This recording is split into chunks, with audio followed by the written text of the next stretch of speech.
An old hat and a long whip at least as old. I'm sure they belong to Lord Longbottom. The standard equipment of every archaeologist.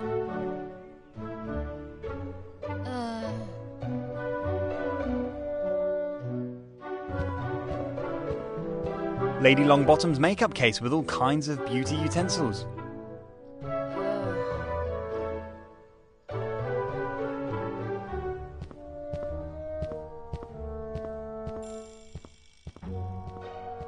Unlike the armour in the foyer, these don't look like cheap replicas.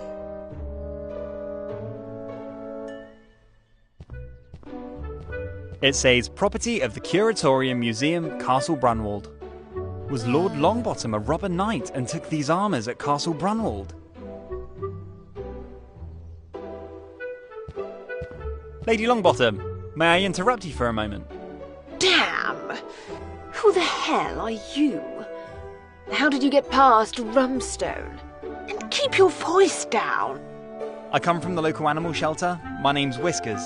Scott Whiskers. So what?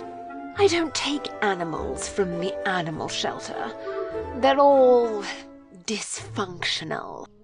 No, I'm here because of your cat, Mr. Fumbleclaw. You're looking for him, aren't you? Lord Fumbleclaw? Yes, that's right. The ungrateful cat ran away, and just before the beauty contest he would have won for sure. Well, I specialise in tracking down missing animals and would love to help. Can you possibly give me some details about his disappearance? I really don't have the nerve for that at the moment. I have just returned from the Sir Archibald Birmingham reception, with the bitter realization that the cheap booze served as champagne was not good for my nerves. Or to put it in your language, my damn head is throbbing, and your shrill voice doesn't make it any better. If you want to talk to me about my ungrateful cat, please come back in a few hours. I need my rest now. All right, I'll get back to you later. I wish you a speedy recovery. Yes.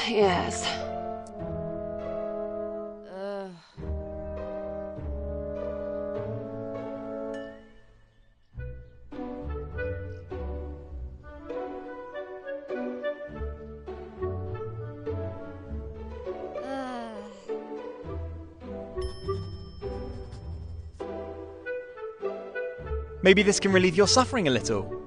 I have an opened pack of Pessarian headache tablets here. Syrian? Really? The cheap things are not my usual brand, but I think it will do.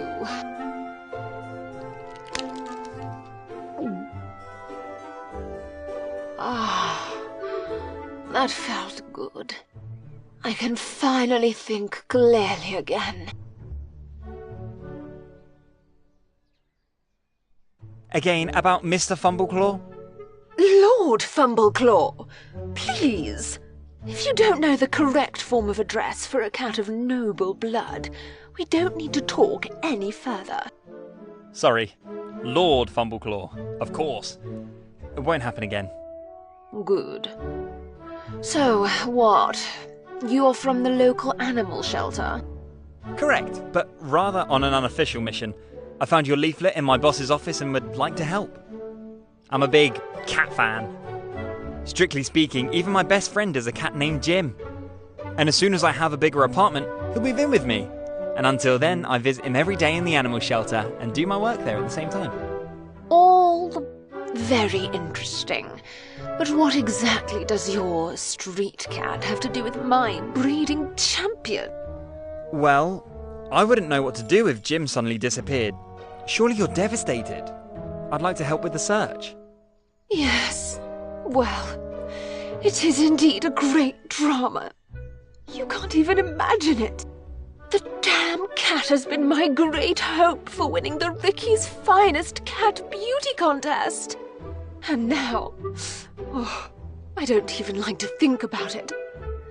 The competition will probably be won by Lady Beaufort's lice-ridden and extremely ugly cat. And I hate this person from the bottom of my soul.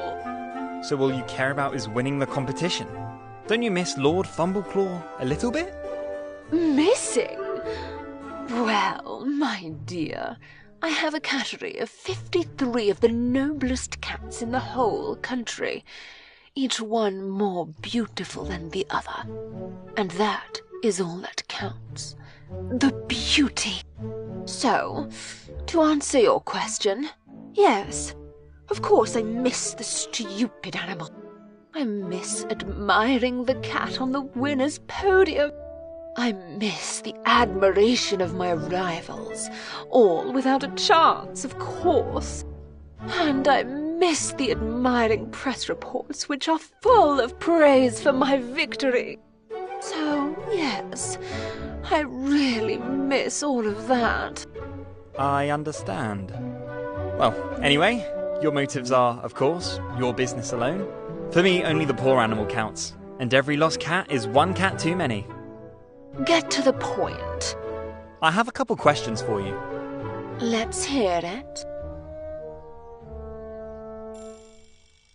What were your motives for the... Lord Fumbleclaw is the previous, and most certainly future, champion and winner of Ricky's finest.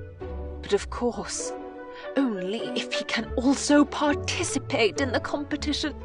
What will be difficult, because the cat has already disappeared without a trace for a few days. And now, I don't even like to think about it. The competition will probably be won by... And I see. Yes, Certainly. Well, don't you miss Lord... What? Well... Now. Yeah. Oh, I'm sorry you see it that way. Don't... You will get these... Is there anything interesting to know about Lord Fumbleclaw? He sheds terribly. I mean something important in relation to the animal. Is there anything special about him? Of course. He's a 3-time winner on Ricky's finest in a row. If that's not special. Without a doubt, very impressive. But can you give me any details about Mr. Fumbleclaw that might help me in my search? Lord Fumbleclaw. Of course, Lord Fumbleclaw. The third. Does Lord Fumbleclaw III have any physical characteristics? Certain characteristics, height, stature, character. Did I mention that he sheds extremely? You should finally write that down. Then I ask differently. What colour's the cat? White. Many white hairs. Okay. Alright, I think that will have to do for now. Anything else? Any idea where I should start looking? Well, Rumstone had the task of taking Lord Fumbleclaw to Ricky's pet salon a few days ago. You need to know that Ricky is a true artiste with scissors and hairdryer, and can conjure up insanely impressive hairstyles, even from the most matted hair. And until the big day of the announcement of Lord Fumbleclaw's victory, it was urgent to get the cat in shape. And so Rumstone took the cat to Ricky's and also picked him up? No, he dropped him off at Ricky's in the early morning hours, and was supposed to pick him up in the late afternoon, after the work was done. And I guess that didn't happen. Rumstone was there at the pickup time to collect my beautifully groomed animal, but only to receive the bad news from Ricky that Lord Fumbleclaw was nowhere to be found. Ricky only briefly left the salon for a smoke break, leaving the cat alone for 5 minutes. Whoa, that's bad. Bad? This is a disaster! And if I don't find my cat by the competition, I'm going to sue Ricky to the last hairpin. That much is for sure. So I guess I'd best start looking at Ricky's pet salon. Yes, of course. Did you figure that out all by yourself? Why do you think I'm telling you this story? That's fine. Then I'd best be on my way right away. There should be a bus stop for the local bus line very close. Going by bus? Ooh, God, how ordinary. But I guess you have to get there somehow. I guess Rumstone couldn't just drop me off at Ricky's in the Bentley? Now, don't be rude. Our Bentley is only for the family. And for friends. And important guests. And you do not belong to any of these groups. All right. Then I'll be on my way and I'll let you know if there's any news. Do that. Now, please leave. I urgently need my rest.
Lady Longbottom's already perfectly made up.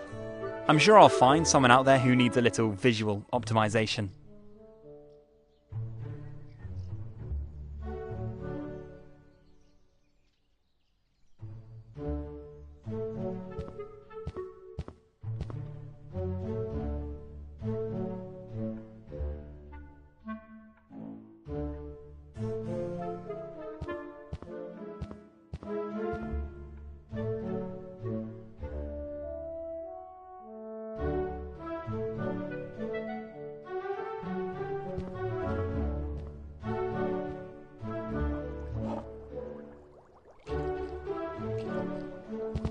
I suspect that a violent rabbit in a child's room says a lot about the child's mental state.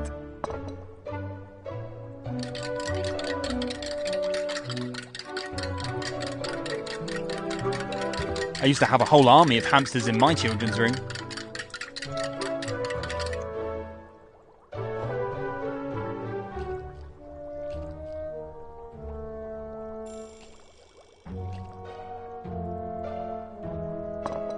No, Susie would notice that right away. And steal a little child's beloved hamster? I can't bring myself to do that. That being said, Susie has to turn him into a creepy monster for her first movie anyway. And who am I to stand in the way of science?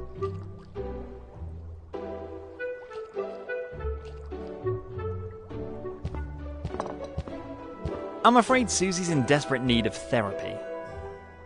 Feel a slight sensation of hunger. I'd better ask Rumstone for a snack.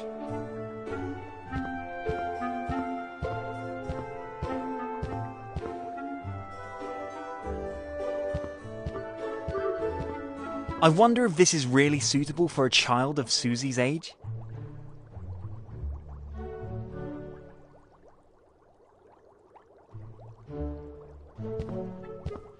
A white fluffy cat made of plush. I think that's fine. Susie can always play with her mother's cats.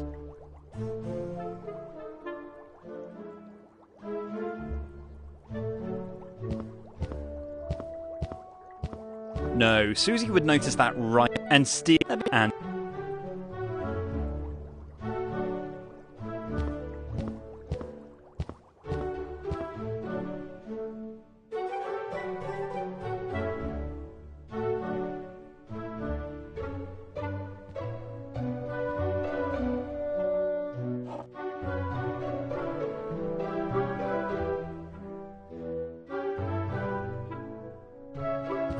A South American blowpipe like the ancient Aztecs like to use. I'll put it away before anyone else stumbles across it.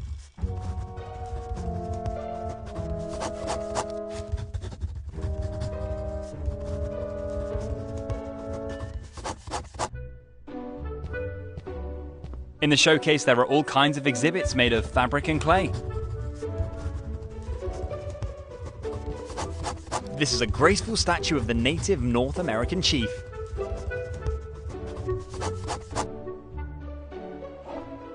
I would appreciate it if you kept your hands off the statue. The chief is an irreplaceable, unique piece from the late 19th century. It either belongs back in its time, which is rather impossible, or in a museum. Or quite obviously in your living room. This, my study room, is a recognized private museum, my cheeky young friend. Sorry, I really wanted just to admire the majestic appearance.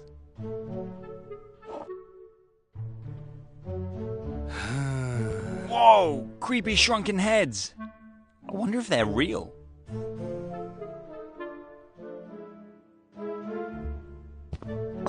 A mesmerizing, glittering, broad-pressed human skull.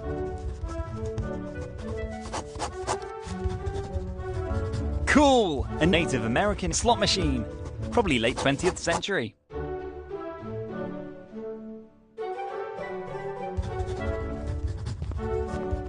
Lord Longbottom, may I interrupt you for a moment? I didn't order a pizza. I'm sure it's for my wife or Rumstone. Pizza? I don't deliver pizza. I want to help find Mr. Fumbleclaw. Lord Fumbleclaw? You're talking about my wife's cat, that walking bedside rug. Your wife? The cat. The animal has so much hair that I can't get closer than 5 meters without my allergy kicking in. Right. I found your leaflet with the missing pet ad at the local animal shelter and would like to help with the search. That is very commendable, but I'm afraid I cannot contribute much. I usually avoid my wife's hairy hobby. My allergy will kill me otherwise. Personally, I prefer far more intelligent creatures. I assume you're talking about chihuahuas. I could admire your paintings downstairs in the foyer. That's right. Personally, I have only 2 great passions: archaeology and my little Rufus, a direct descendant of one of the noblest chihuahua breeds in the entire country, and my best friend. Only one chihuahua? Yes, of course. My wife has a whole army of hairy allergy donors. All I need is one true friend, and that's him, my Rufus. You should have met him at the front gate. He happily greets every guest. Sorry, I'm afraid not. Probably patrolling the other end of your impressive estate. Too bad. You would have liked him for sure. I'm sure of that. Is there anything else I can help you with? Are you sure you're not delivering a pizza? I'm starting to feel a little hungry.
Again, about the Temple of Doom? So you really haven't heard of the Temple of Doom? Well, that sounds more like an invention from a dime novel to me, or video game. I can assure you that no serious archaeologist would call a temple such. Professor Dr. Jones would probably disagree with that. Professor Jones? Are you sure? I have known Professor Jones for quite a long time, and he never mentioned a temple of that name to me. Presumably you mean another Professor Jones. Did your Dr. Jones ever mention Pancot Palace? No, certainly not. And I'm just going to guess that this one, just like the Temple of Doom, is more likely to have come from one of your video games. I'll send you a copy of the corresponding scientific, about 2 hours long documentation at the next opportunity. I would be very pleased about that. It would be presumptuous to claim that I know all of the secrets of our beautiful planet, and I'm always happy to admire the discoveries of my esteemed colleagues. Great. We'll talk about the topic again later. All right. Is there anything else I can help you with?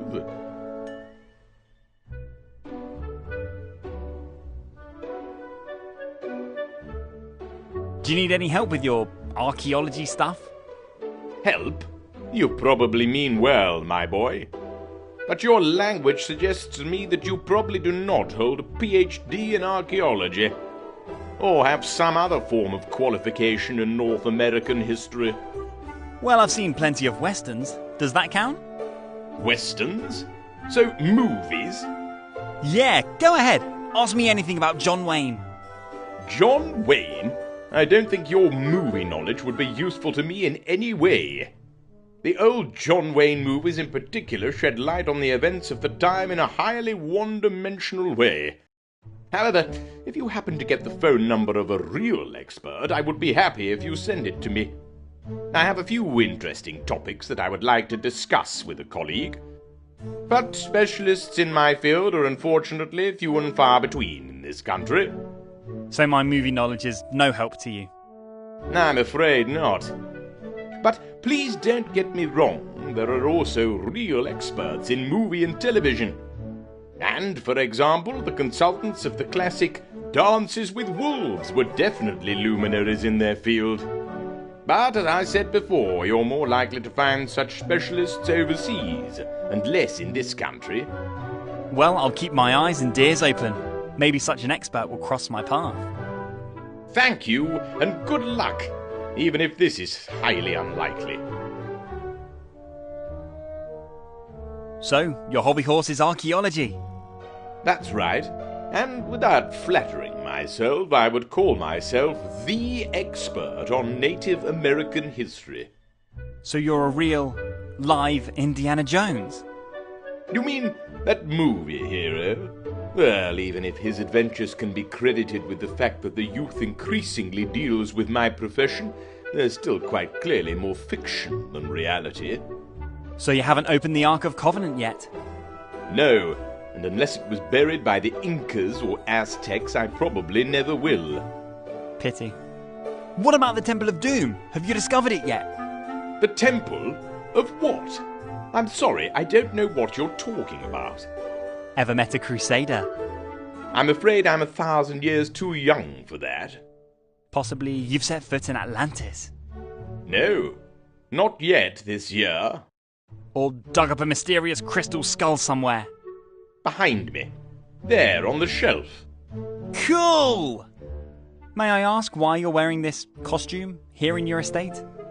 Well, my friend, quite simply, only in the outfit of my grandfather, also a luminary of archaeology, can I fully concentrate on my work. So it's more based on mentality? I suppose so.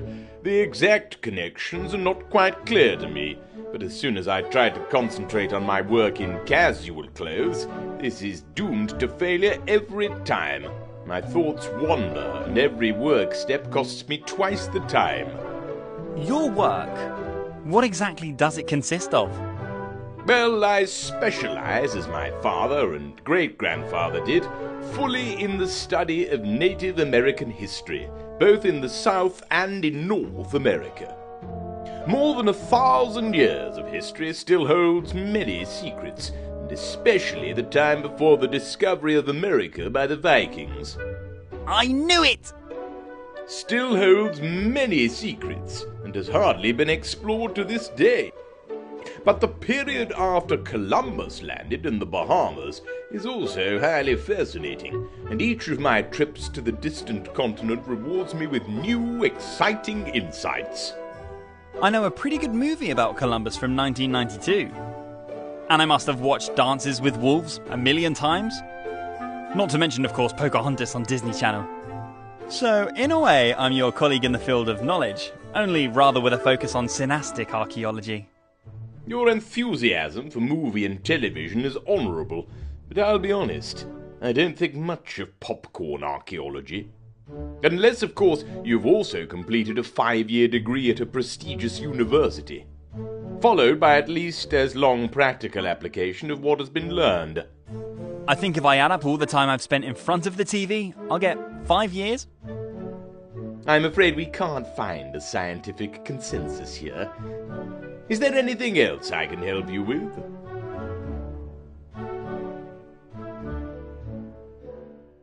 About your cat, Mr. Fumbleclaw.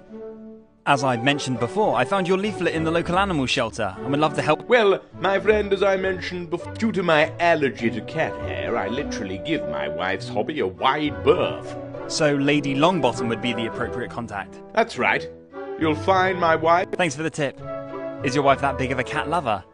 Well, my dear, I want to be... If it weren't for her years-long rivalry with Lady Beaufort, my wife probably wouldn't have one of those extremely hairy allergy donors. And short... It's... Yeah, and every... Nice. Good. Do that. I would... But...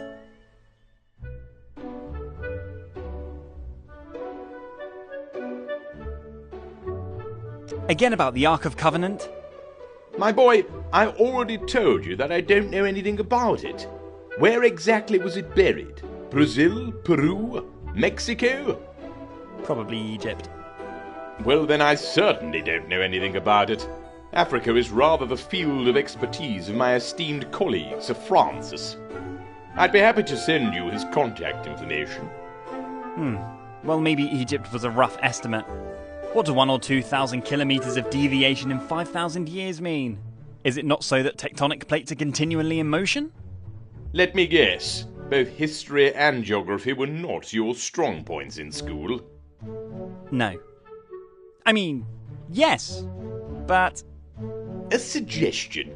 You leave me your phone number, and if I find the Ark of the Covenant on one of my expeditions, you'll be the first person I call, all right?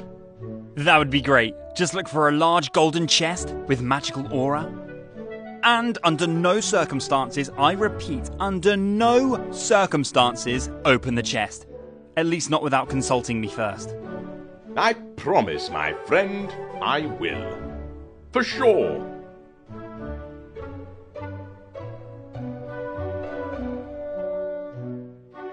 Again, about the Crusaders. Yes? What about them? Do you think that it's still possible they walk among us today? Possibly locked away somewhere in an old ruin? Well, that seems very far-fetched to me, even if you disregard the aging process of around 1,000 years. What should such a crusader, who is also locked up in a ruin, live on for 1,000 years? The life-giving waters of the Holy Grail. A diet of bread and water, locked in a ruin, and for 1,000 years? I'm afraid your wanted crusader has already been dead for 999 years and 350 days. If he still walks among us today, then at most is a vengeful spirit in search of his jailer. That's right. I hadn't thought of it that way. I'm glad that I could help you with this.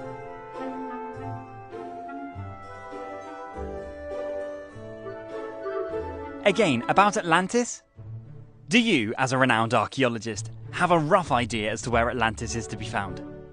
Ah, Atlantis, the holy grail of archaeology, and for half of my esteemed colleagues an insane fantasy, for the other half, the incentive of their profession.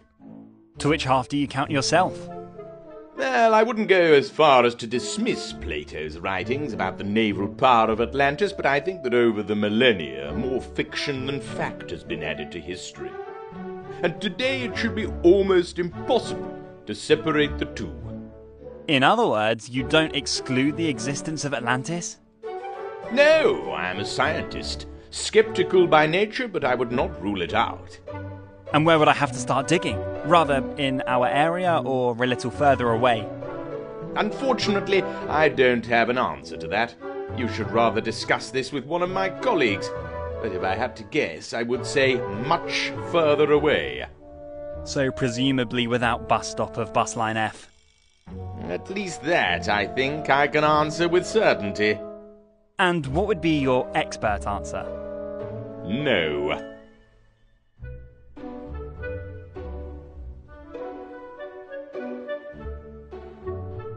Again, about the crystal skull? You mean the one behind me on the shelf? Yes, exactly. Is it really real? I can't imagine that. Why? Because of the rather extraterrestrial seeming head shape and your slander of the consequences resulting from it? No, because I bought it at a flea market in Mexico City. Yeah, but still. And because it's made of plastic. Oh. I see. Too bad. Sorry to have disappointed you, but in any case, I admire your apparently boundless imagination. That's all for now.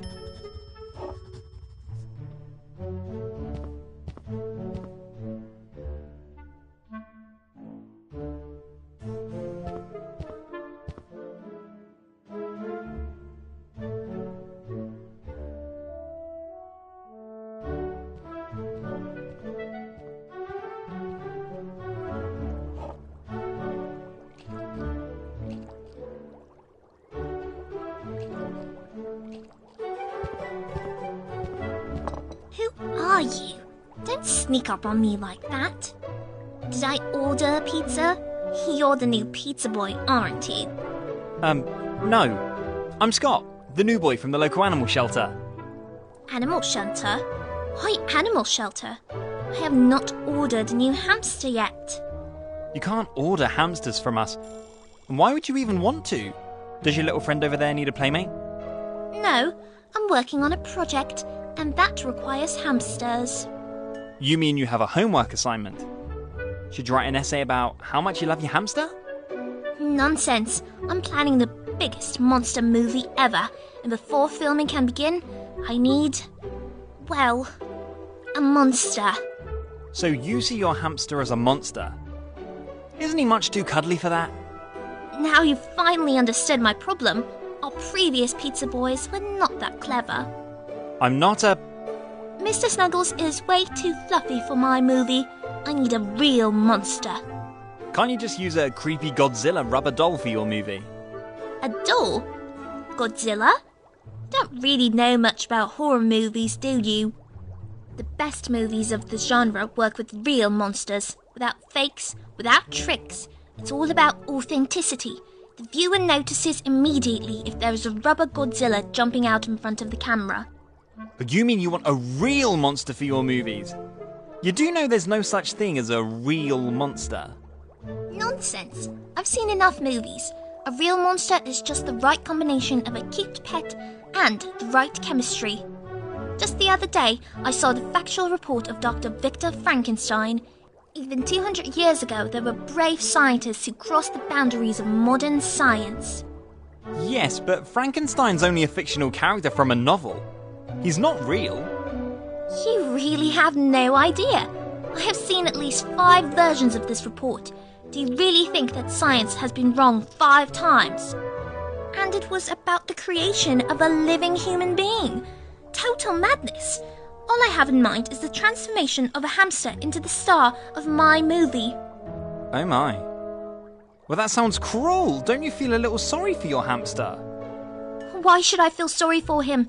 Mr. Snuggles will be the star of my movie. What greater honour could be bestowed upon a hamster? And probably he will also be the star of all sequels. There are at least 10 sequels in every good horror movie. I don't even dare to ask, but What are you working on there with the chemistry apparatus? The transformation of Mr. Snuggles? And again, you're right. You really are the smartest pizza boy I know.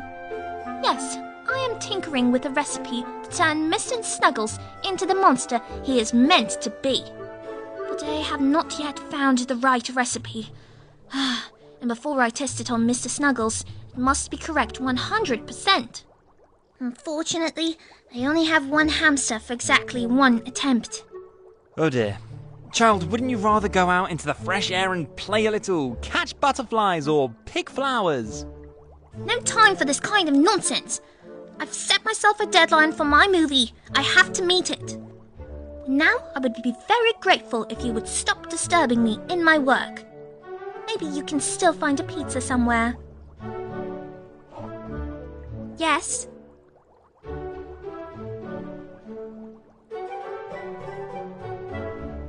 See you later then. Ah.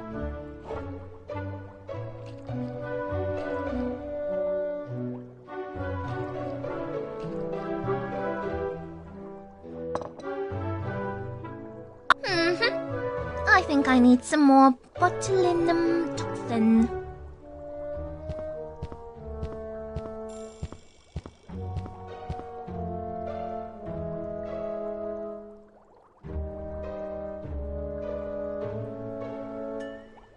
It bubbles, smokes, and stinks. I wonder what Susie's brewing.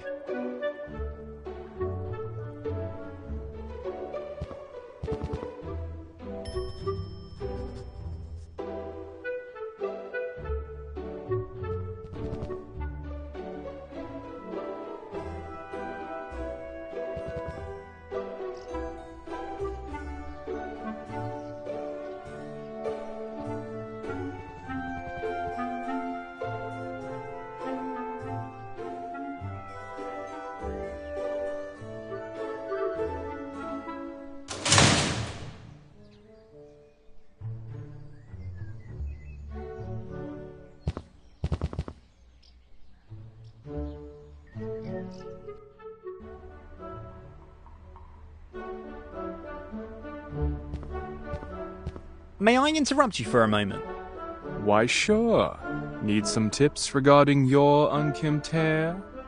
I definitely see great potential there, but the missing hand of a professional is clearly visible.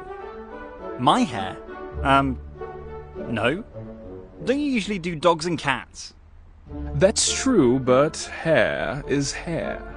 And when I see such a problem case like you, I'm forced to interfere. Yeah, I really appreciate that, and maybe I'll come back to your offer later, but I am here for another reason. I'd like to help in the search for Mr. Fumbleclaw, Lady Diane Longbottom's cat. Surely you know which cat I mean. Oh no, please don't remind me. Ever since that poor cat disappeared, I am a nervous wreck. That's a total disaster. So you know who I'm talking about? But of course, snow white hair, voluminous, no split ends, oh, one of the most beautiful cats I had ever had the pleasure of styling, or had planned to do. What happened? Well, I had almost completed all preparations for another hairy work of art. The water had almost the right temperature. The battery of my mobile cat hairdryer was almost charged. Comb and scissors were arranged in perfect symmetry on the dressing table. The meditative pet relaxation music was playing at the perfect volume. And all that was left to do was to take one last creative cigarette break. Then what? And then, after the nicotine began to unleash its full creative energy, and I wanted to start working, no trace of Mr. Fumbleclaw far and wide. I had looked everywhere, really everywhere, and turned my salon upside down 100 times. It is a total disaster, and the first time that one of my protégés was lost. Well, that's why I'm here. I hope very much to be able to help you in the search.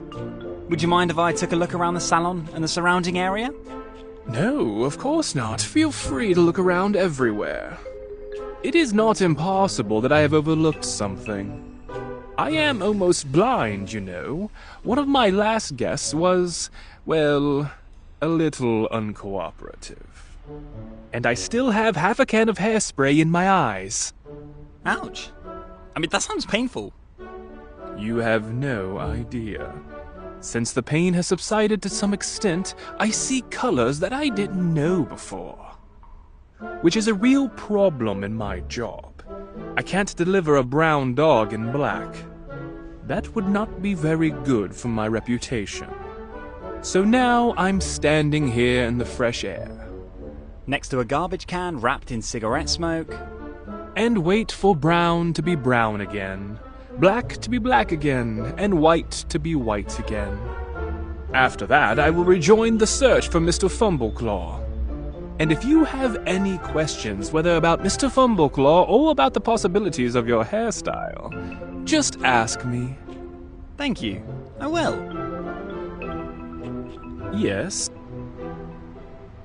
Can you think of anything else that might help me find Mr. Fumbleclaw? Well, as I've told you before, I had almost completed the water, had almost the backcomb, the meditative pet relax, and all. Then what? And then?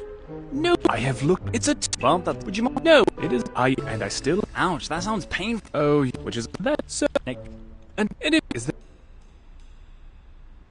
You seem to have a little nicotine problem. Could that be? Is it really that obvious? But yeah, you're probably right. But you also have no idea what kind of stress my job brings with it. Many think the life of a pet celebrity hairstylist is as glamorous as the tabloids commonly celebrate it. Is it not? You must know that I've been an avid reader of furry romances for many years. Thank you for your example. That local rag is the biggest nonsense ever.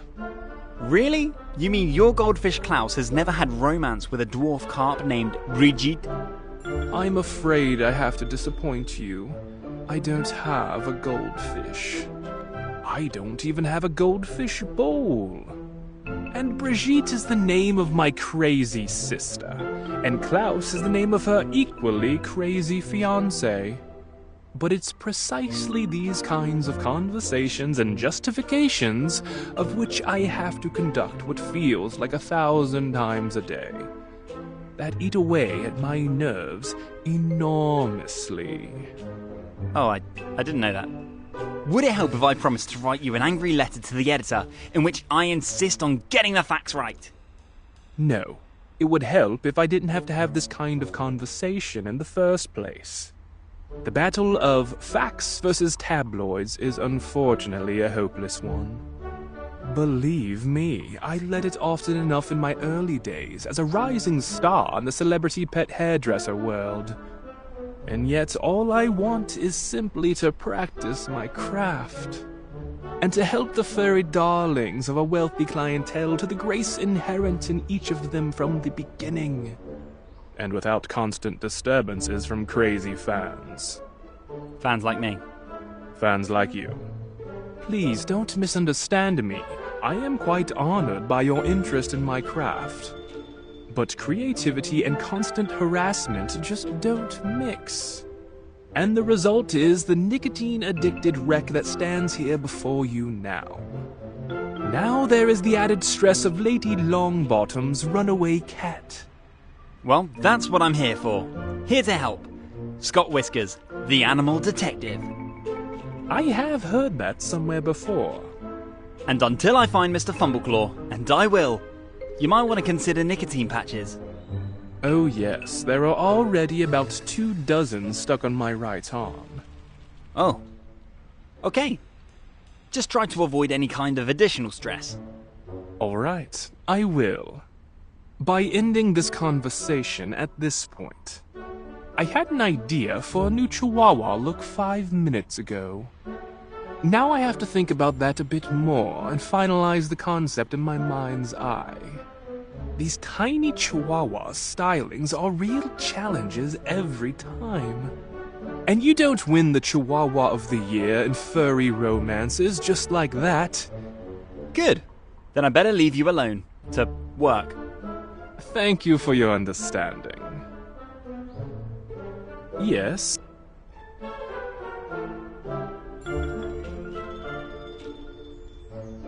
I have a few more questions regarding your Ricky's Finest contest. Sure. What do you want to know? How did you get the idea to create a beauty contest for cats? Well, isn't that obvious? There is simply no better advertisement for my salon than a regionally recognized competition that bears my name. Day after day, I do the hair of the most beautiful cats of the upper 10,000.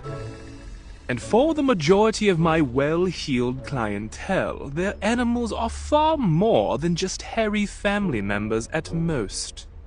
These cats are, first of all, one thing: beautiful status symbols. And the greatest misfortune that could happen to these gentlemen is when the neighbor's kitty gets a higher score at Ricky's Finest than their own. You mean in the end it's mainly you who benefits from this eternal competition? Of course! Cat owners like Lady Longbottom or Lady Beaufort would pay any price to see their beautiful creatures on the winner's podium. And I guess they do just that? Oh yes, but don't think that's easy money. It's the constant development of new hairstyles for, say, the Scottish Fold or the Norwegian Forest Cat that challenges my creativity every year. And newfangled pedigreed cats like the Sphinx are very special challenges. Sphinx? You mean the breed without hair? What is there to do here? I told you, it's a real challenge. With breeds like the Sphinx, it's not so much a perfect hairstyle that counts, but much more a perfect decoration. Like, for example, a self-knitted little blue dress made of the finest cashmere wool. Or just a blue bow of finest silk, which screams to the viewer, "Yes, I am naked, but I am also beautiful." So you think every cat is a work of art in its own right, regardless of breed or hair? You got it. And my job as an artist is to present this work of art in the best possible way. And to sell it the best possible way. Yes, of course. The best works by Vincent van Gogh or Pablo Picasso were commissioned works. But were they any less grandiose because of that? I can't judge that. I actually only read the Spider-Man comics. But they're also based on a certain financial idea. Well, there you go. Art and commerce don't have to get in each other's way.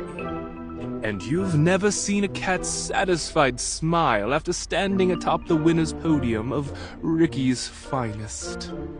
You mean the satisfied smile of their owners? No. I do mean the cat's smile. Can cats smile? Of course. After winning Ricky's Finest, they are all smiles. They can't help it. Would you also do my cat Jimmy's hair? And would he have any chance of winning? He is just a normal house cat, you must know, born in the cowshed as one of 12 siblings. Race and origin do not play a role. Every cat is a potential winner at Ricky's Finest. And of course I would be happy to give your Jimmy the extravagance you surely want for him. Great! After paying the Ricky's Finest participation fee of £25,000. And for just another £15,000, I guarantee a place on the winner's podium. Only via prepayment. PayPal is unfortunately not accepted. Oh, I'm afraid I can't afford that. Doesn't matter. I'll just save you a place on the list of participants for next year. That's very nice of you. For only £15,000. Prepayment only, no PayPal. Is there anything else I can help you with?